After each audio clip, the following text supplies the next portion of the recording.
How to download YouTube Music on PC or laptop.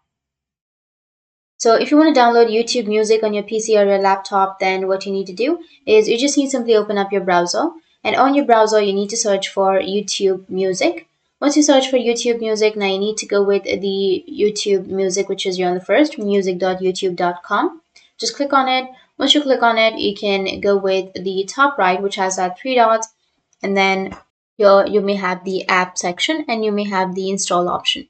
But if you don't find the install option here, then you can go with the Microsoft Edge. You may have the Edge browser. You can open up your Edge, and here you can search for YouTube Music and go with the YouTube Music. Again, click on music.youtube.com, and here you need to go with the top right. Make sure to sign into your account. Go with the top right, which has that three dots, and you will have app section. Go with apps, and you can install the YouTube Music. Just click on install, or you can go with view apps, and here you will have the install option. Just click on install and it will be installed. So that's how you can install your YouTube Music. And if you have any questions, feel free to comment below. Thanks for watching.